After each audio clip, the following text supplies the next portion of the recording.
Hello, welcome to Honoring Process in a System that Centers Product. My name is Abby Gillis. My name is Natasha Lopez-Bock. We are colleagues in Woburn, Massachusetts for the district, and a lot of our work focuses on literacy, coaching, and like instructional support for staff.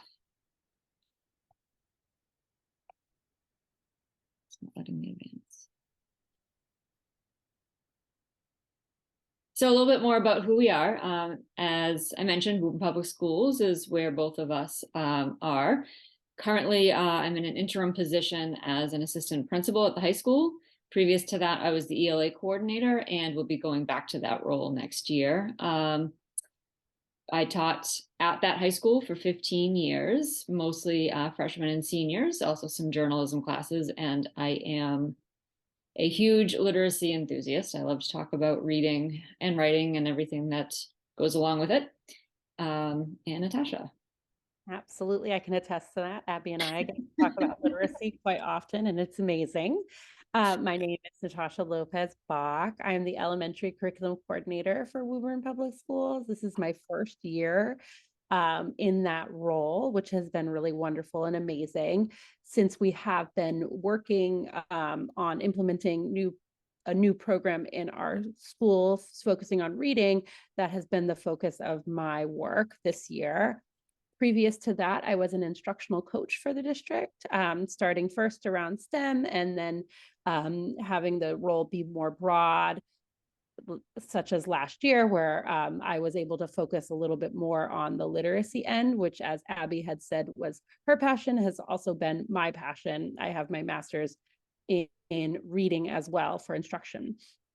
Previous to being an instructional coach, I taught first grade, working in Woburn for 5 years. Definitely K-2 is a sweet spot for me. It's a place that I find a lot of joy and have a lot of passion. And I also have been fortunate to be a visiting instructor at Salem State. I've taught data-driven instruction, as well as culturally responsive instruction, as well as supporting students in their practicum.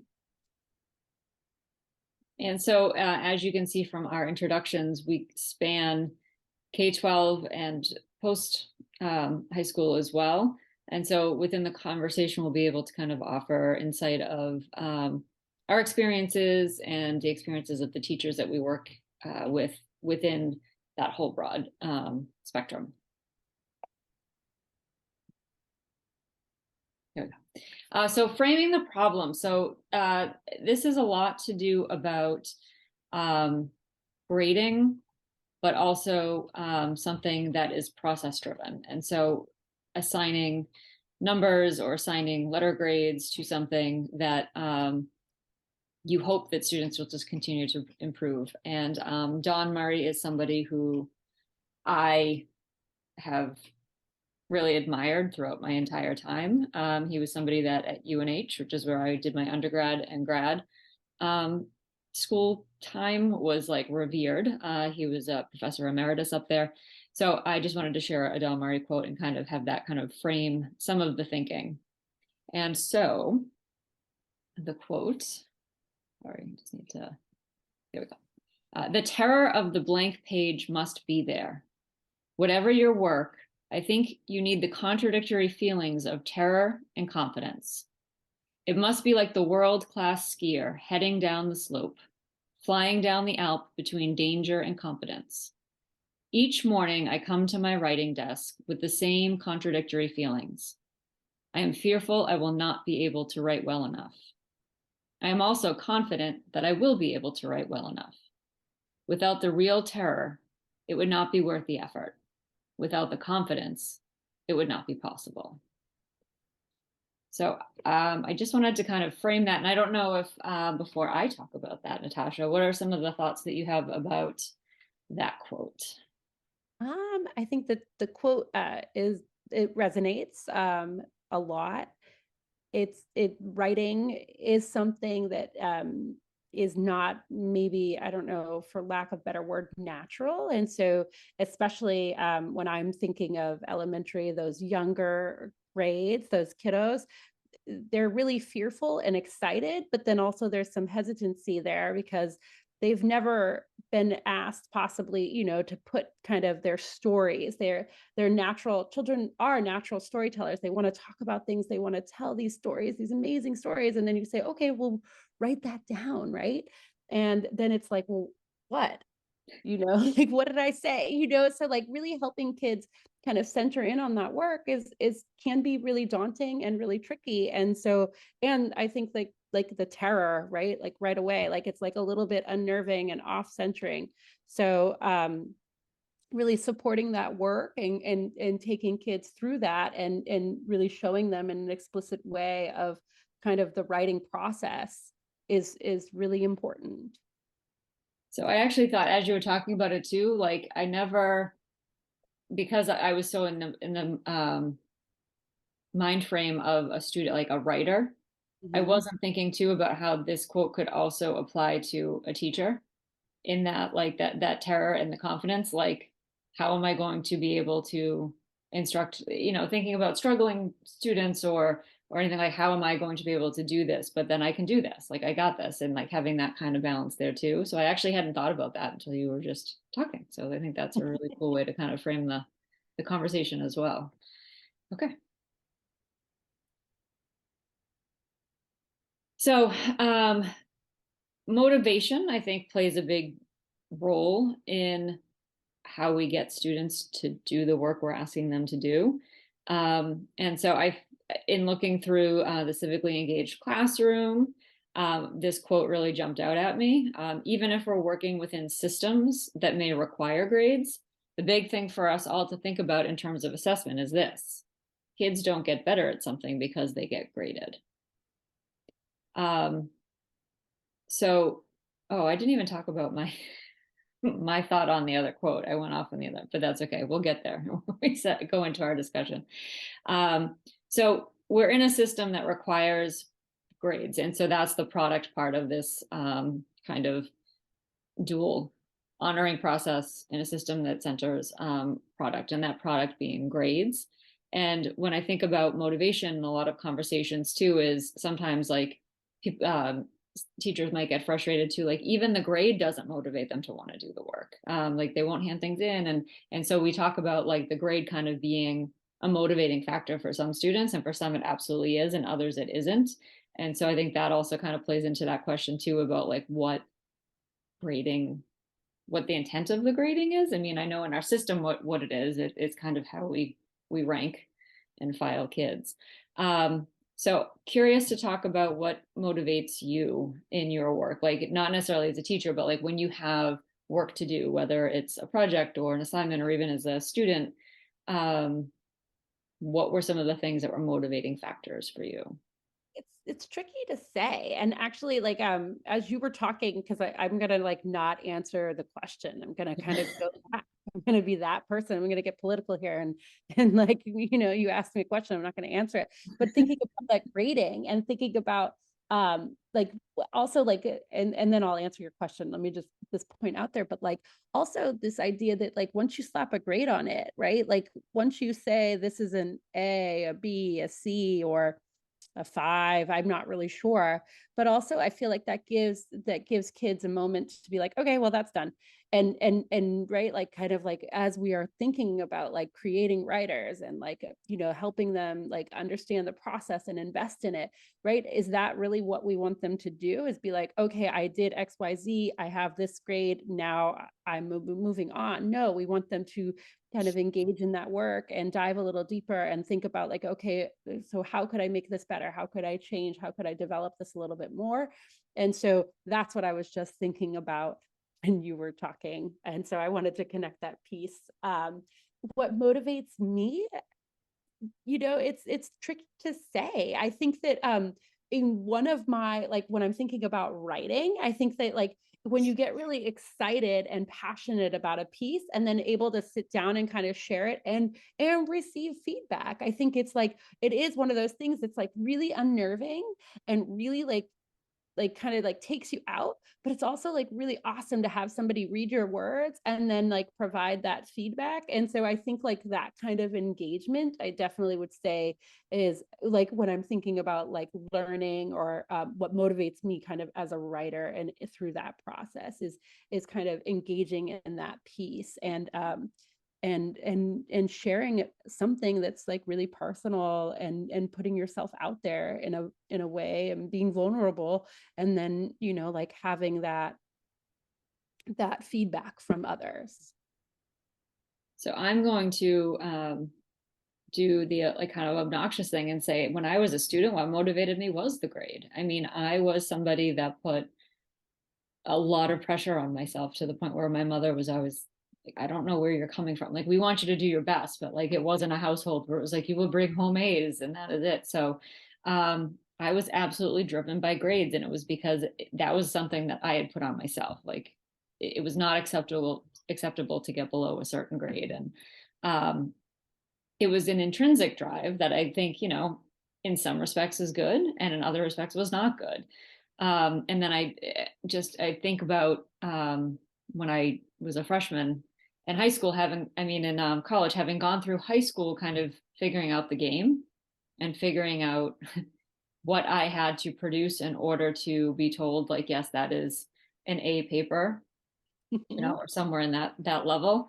And then I had a professor who things were not graded. There was feedback, and there was this iterative process of revision. And I had a conference with her at about midterm, still not sure like what the grade, but where I stood, but in my head thinking I was nailing it.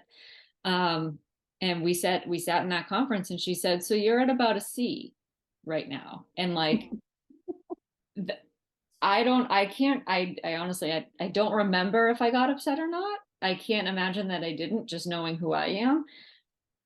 But I remember saying, like, what do you mean? Like, that's not what I actually, it might have been sophomore year, whatever. It was freshman or sophomore year of college. But she was the first person that was like, you're just writing the same thing. Like, every time you write something, it's the same thing. Like, you're just following that formula. And I was like, oh, so I actually have to like change and get better and do things differently and experiment. And so that was the first time. And again, it was the grade, I guess you could say, ultimately, that like made me step back. But it was also, to your point, that feedback to say, this is why I'm saying this is where you are. And then as soon as I heard that feedback and realized that she didn't want me to just do the same old thing, Sure. then I was able to say, okay, so now I have to take some more risks, and was able to do that. But I was absolutely the grade kid, not necessarily going to teachers to say, what can I do? What can I do? But internally was like the grade kid. And so we have those. We have our students who are, intrinsically motivated to do well on their report card. And will constantly just turn everything in and be looking for the feedback and all of that. And you have students that you can give them all the feedback in the world, and it seems like they don't care. But there's obviously layers to that that you have to dig into. So what we were going to kind of transition into, and this has kind of been what we've been doing, is having some nice like dialogue about the idea of grading and everything. And I'm trying to see if can I move this? There we go. It's a little bit better so that we can actually read the questions. So just some questions to further talk about the idea of grading versus product and process, and just some of the things that I've heard in talking with teachers about the struggle, because I think it's really appealing to do what the new term is, ungrading. But then when you try to think logistically about what that means, all these other questions come up. And so the first question, and we can go in order or not, but the first question is about ungrading. And for those who are watching, we have a little hashtag there at the bottom. So if you have any kind of thoughts that you want to throw into the mix, feel free to use that hashtag of answering some of the questions. And so ungrading, there was an article posted recently by NPR about how there are colleges that are starting to go towards ungrading for freshmen. because they're finding that the grades are getting in the way of learning. And I think that that's kind of ultimately what we're talking about here. Like what's the intent of what we're trying to do with students.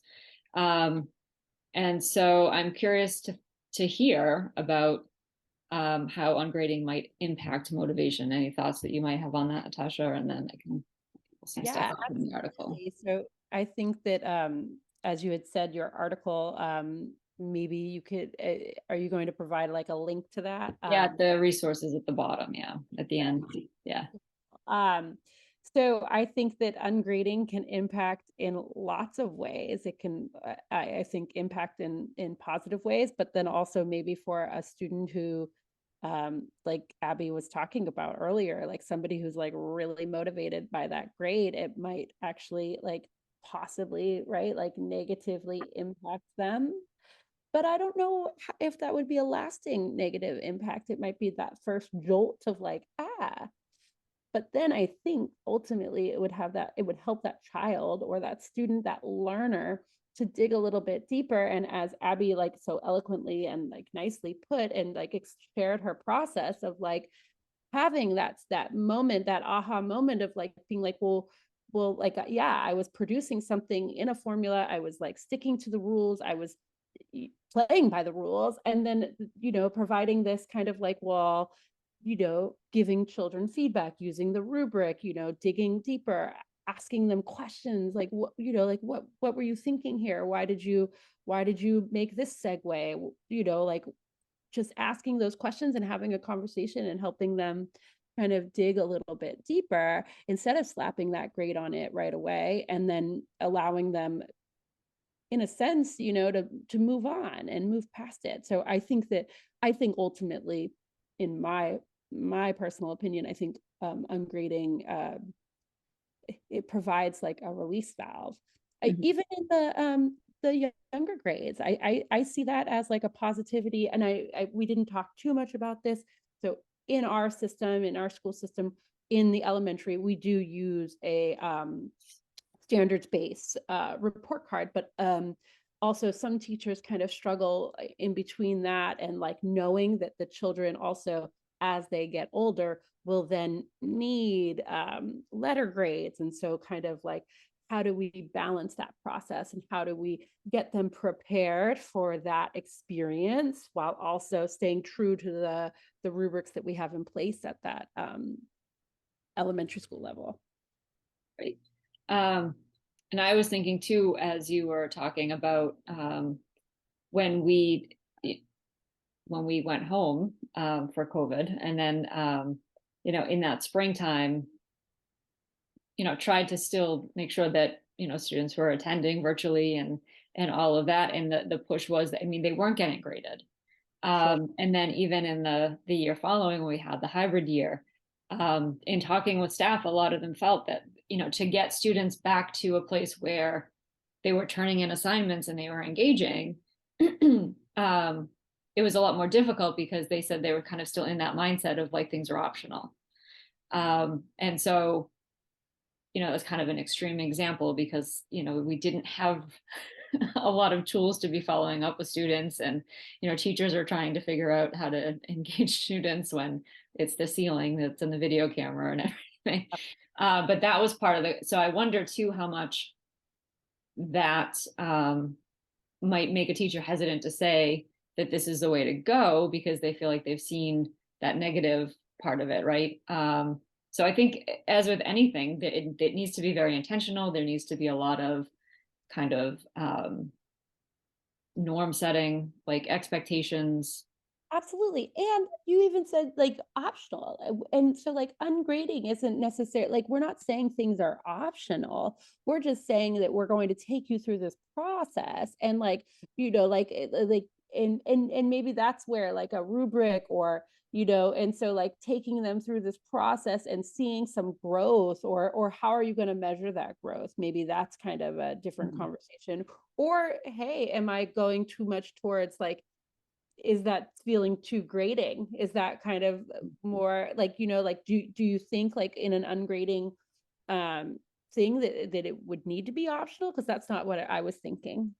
No. It was more because of like during COVID, they weren't. Everybody Yeah. was like like that last term they were passing because they were home, right? So it was so students. Some students stayed super engaged, right? Some students were constantly like whatever teachers were posting, they were doing. They were picking choice boards. There were kids that were doing entire choice boards in the middle school, and there were kids that were maybe doing one thing and kids that just weren't doing anything. So I think that's where that was coming from.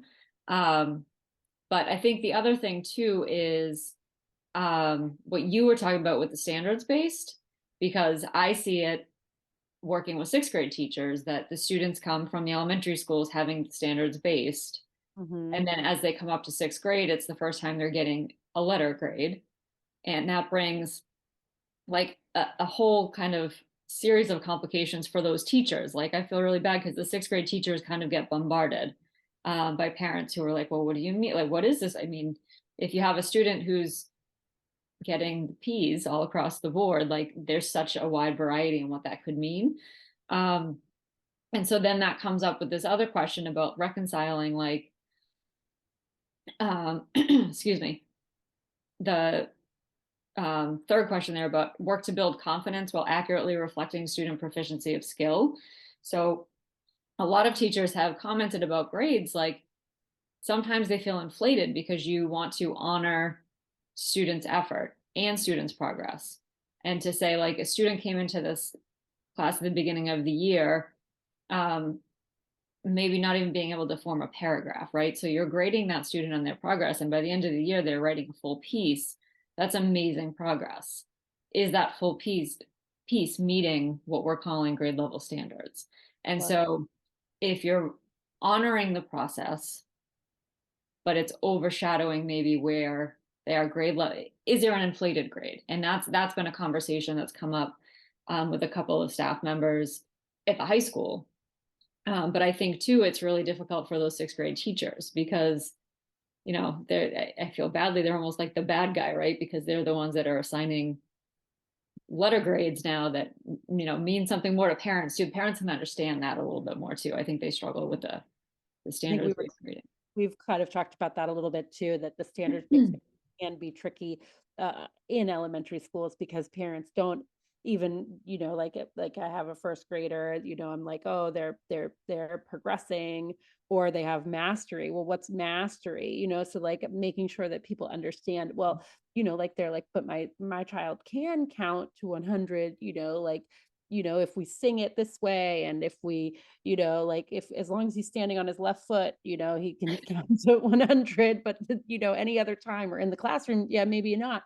You know, uh, I'm being flip, but I am getting to this point of like, well, mastery is that the child could do it themselves, you know, obviously or definitely, but then also could sit down with a group of friends or some children younger than them and then also teach them, explain it, go in depth, right? So that's really that mastery piece, which like that's takes a moment to like really fully understand because parents I for the most part now I know that we are getting a little bit older, but parents had those letter grades, right? We all had those letter grades when we were in the classroom, and so that is kind of a learning curve, especially in our district, to make sure that we keep parents like informed, they understand what that is, but then also, which I don't know that we um, do enough of, but also make sure that they understand that they will be coming into those letter grades. Right.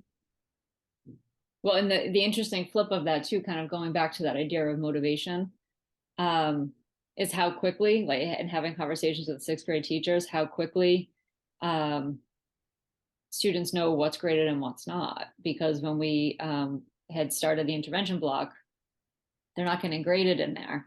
And I feel like the first term things were going really well, and then the kids figured out they weren't getting a letter grade in that period, and so the teachers were saying they felt like that was kind of something they could see working. Like some kids were still kind of like we talked about before, were still in it, still motivated, still doing what they needed to do, and others were like starting to kind of become less motivated in there.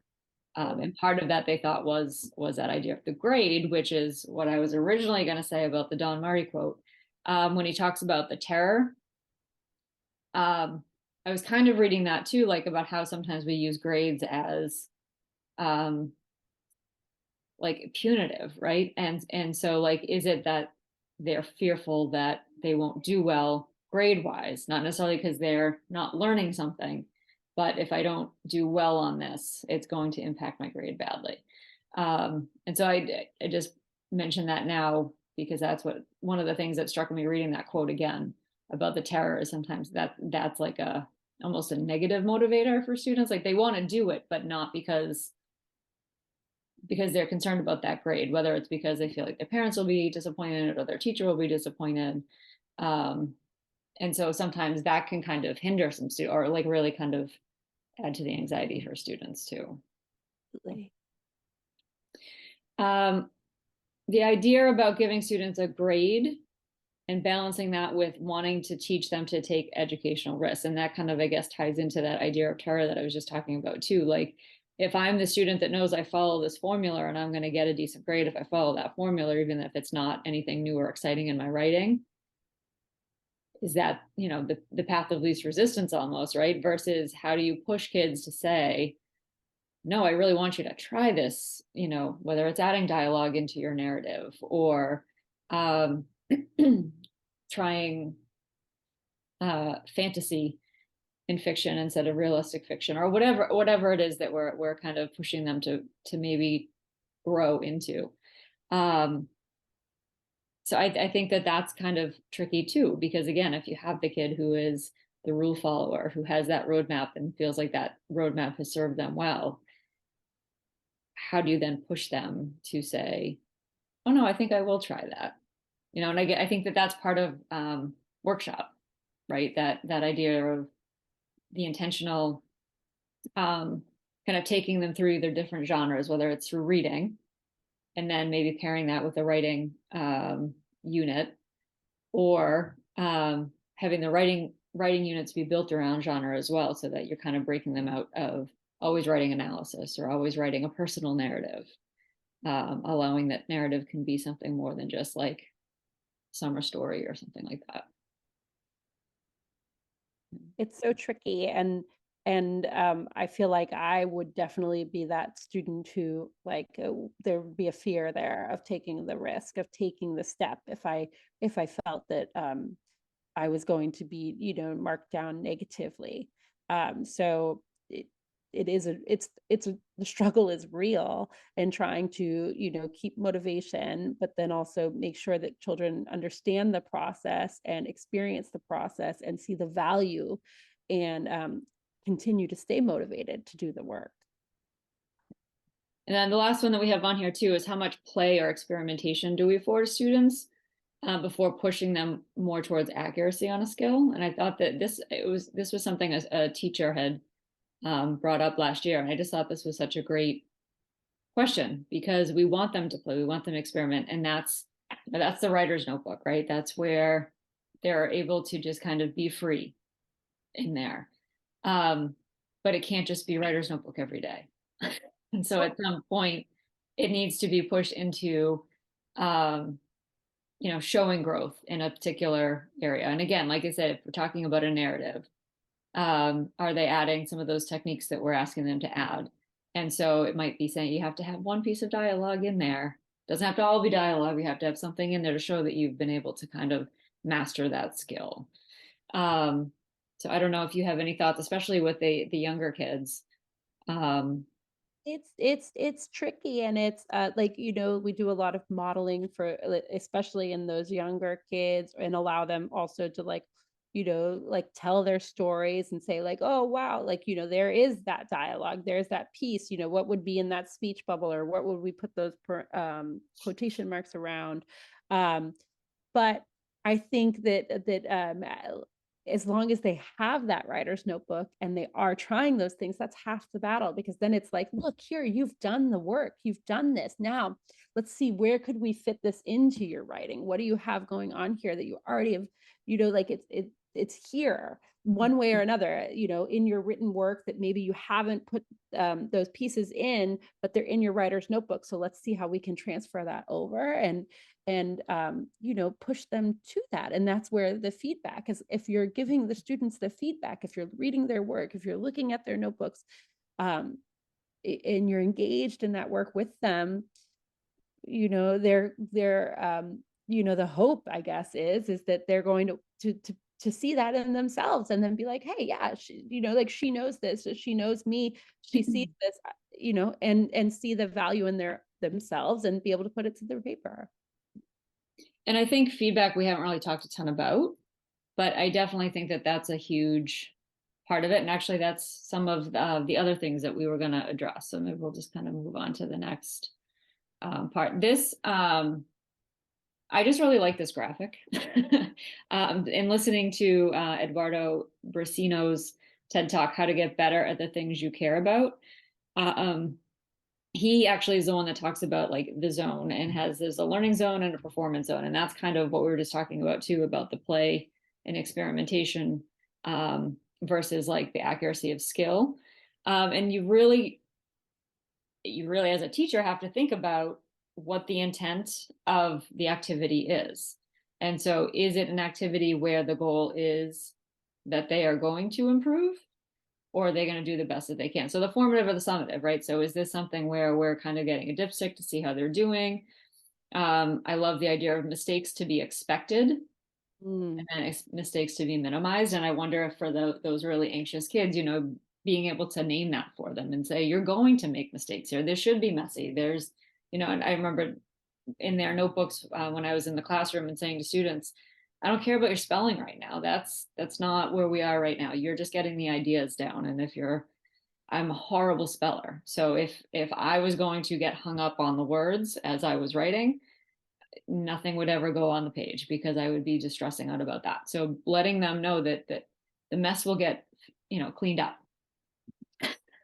Well, and also like which like, and I think the mess like is everybody's process. And so like, yes, like they have to be able to go through that process and find that process and figure out kind of who they are and what they're working on. And then as a teacher, like through that feedback, you're guiding and directing and supporting them in that.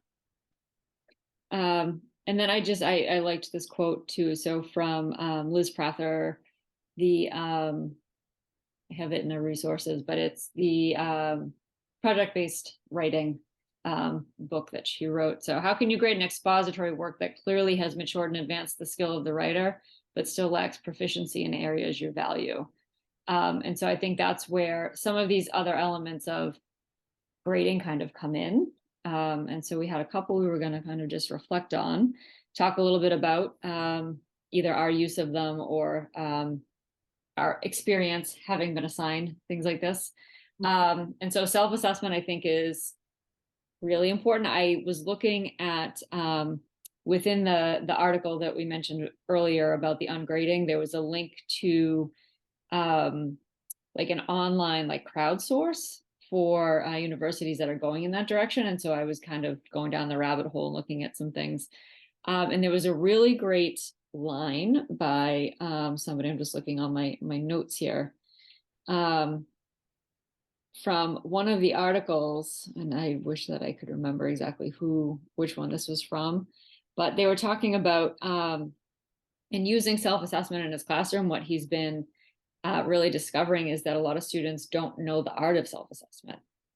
And so this was a college instructor. So I feel like the earlier we can get them practicing self-assessment and naming what it is that they are doing well, or naming where they can tell that maybe they can't say why it's not great, but they can tell that this piece is maybe not the best, is a huge skill. And it's critical thinking. It's something that doesn't just come naturally because they've turned in what they think is good. So for you to have them they need to be taught, you know, this is another piece that has to be explicit in the self-assessment. So some of the things that we had done as a district last year was to start thinking about how we might, and so this was 6, 7, and 8, that we were thinking this through and kind of using the idea of the progressions And so on the narrative writing progression there, so there's directly from the standards, checklists for them, but then an area for them to try it, to get feedback, to reflect on the feedback, try it again, so that there's like this iterative process so that they can see themselves kind of progressing, but the words are there for them, right? So I can write a story about an important moment, and then the next one over is it has conflict, it has believable characters, it has a lesson. And so like they can start to kind of self-assess with a checklist, right? So building the scaffolds for them to start thinking about, oh, I don't have a conflict here, so now I know something that I'm missing, so that if I want to keep moving up in this progression. And then the skills progression is something from Kate Roberts and Maggie Roberts, from their site that they used to have. They've just launched a new one, but their older site about creating a micro progression and giving like the bullet points of what you expect to see.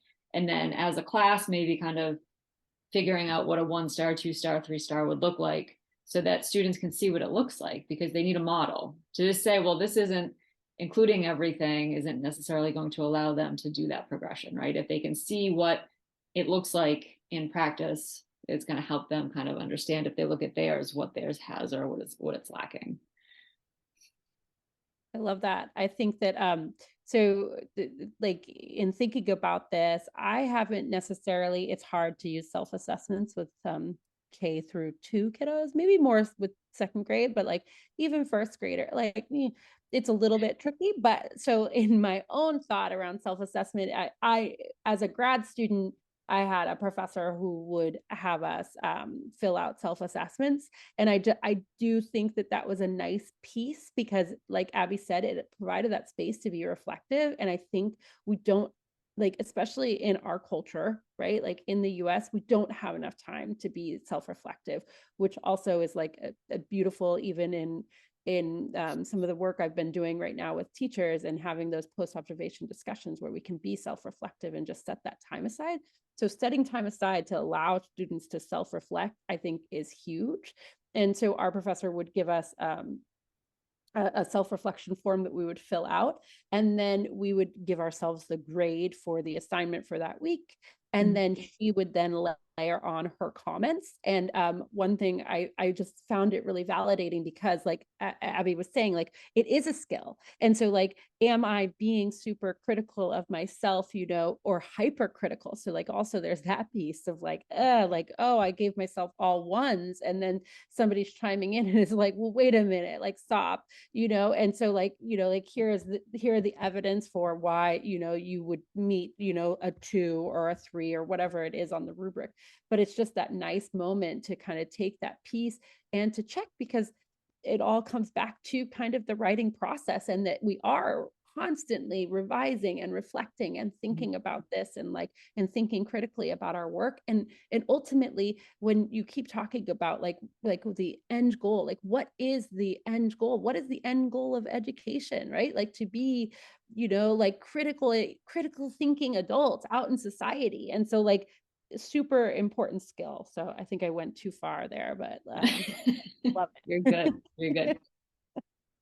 So in a similar vein, this idea of reflection. So this I actually, this Tyler Rablin, who I follow on Twitter, has posted a ton of stuff. So anybody who is interested in finding somebody who's just gathered a ton of stuff around getting students to self-assess, thinking about process and really honoring that. So I reached out to him. I said, "Can I use your your feedback in this?" Because I just thought it's super easy. I mean, it's not like there's nothing flashy here.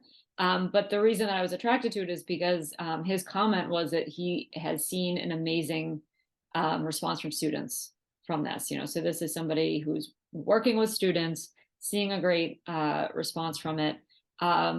And just this idea that there's this ongoing feedback. So to your earlier point about feedback being so important, and that it's not just the teacher's feedback, there's peer feedback, and then there's that self-assessment. So there's multiple areas that they're getting information that of areas of success and areas to continue to grow. And then, they have this running record of all of the work that they've done, right? So that they have this kind of snapshot of the ways in which they've grown. And that could then lead into a end of year reflection or something like that about the growth. And maybe they do weigh in on their grade and say, based on all of this evidence that I've been able to gather throughout the year of the way that I've grown, I do think I believe this, I've earned this grade. So I just wanted to throw that up there, and then there's his Twitter there. So if you want to, but he has a ton of resources that just seem really, really cool and really worth your time to look at. So I'll give him a shout out. And then I just thought that Mary Arnworth's quote here just fit really nicely into this too, is the main thing is make sure that your assessment systems help kids be seen, be proud, and outgrow themselves. I just love that idea because I think that's the game there. Absolutely. The other thing that I wanted to mention quickly, we're running up on time, but as far as reflection goes, just another kind of story, and I can't remember exactly where I got this from, but I feel like it was last summer, and there was a teacher who does like the month of fiction writing with her students. So they all write a novel. It's name will remind, I can't remember the name of it, but it's the challenge to write the novel in a month, and she does this with her students. She's a middle school teacher, and she was talking about managing it, because that, especially when you get into the upper grades and managing the grading and the reading and how do you give feedback on all of this stuff. And so what she would have students do, because they were working on novels, these were very lengthy, when it came to like an actual summative, she would have her students choose 2 pages, and they would just really hone in on those 2 pages and revise and make sure that they were the most polished 2 pages, an example of their best work. And that's what she would grade. So while throughout the process, she might have been looking at the entirety of what they were talking about and giving them feedback, especially if it's, plot or character development and things that they would need to flesh out. As far as their grade went, it was really kind of honing in on, show me what your best pages are. And she said 2. And I remember giving that advice to one of the middle school teachers last year, because there were some students that just went really in on their fantasy pieces last year, or their creative writing, like pages and pages and pages. And so for the teacher to catch up, and I said, well, just have them highlight, maybe highlight their 2 best pages, and that saves you on the reading. But I also think that makes them have to be reflective. It makes them have to look at their piece as a whole and say, what area can I really focus in on? Go ahead. While also allowing them to take those risks that we're talking about, and be able to express themselves and show themselves, and then know that, okay, this is where I've really got to tighten it up. So I love that, and making that really focused, and then also not making the teacher super stressed that this student just handed me 100 pages and I have to give them a coherent grade on that. So I love that idea. All right. So this was kind of like a work in progress with the middle school folks. Like I said, I'm out of the role for the year, so some of this is older stuff, but we were kind of trying to just think about how you could then put this into a grade book, because again, ultimately, at the end of the day, there has to be a grade. And this seemed like a pretty decent compromise. And the ideas from this and the conversation that we had stemmed from a book study with Sarah Zerwin's Pointless, which is also in the references at the end. She has a whole section on hacking your grade book and how you can try to kind of game the system there too. So there's all kinds of ways that people, I think, are trying to honor the process while also acknowledging the system that we live in, and needing to give a grade, which seems like there might be some tide shifting there, but it also seems like that might be a ways off. So I just wanted to give a snapshot of what it might look like in a grade book. I love that. And then we have our references. Beautiful. So thank you for listening to us chat. Hopefully, asking me to come. Hopefully you were able to tweet along with some other ideas as we were talking. And you can always reach out to Natasha and I on Twitter. I'll just go all the way back to the beginning with our handles. And I don't know if any sign off words for you there, Natasha. And thank you so much, Abby, for asking me to sit down and chat and have this conversation. And it is always a pleasure to spend time with you. Same here, Natasha. Thank you, everybody, and enjoy the rest of the spring gathering.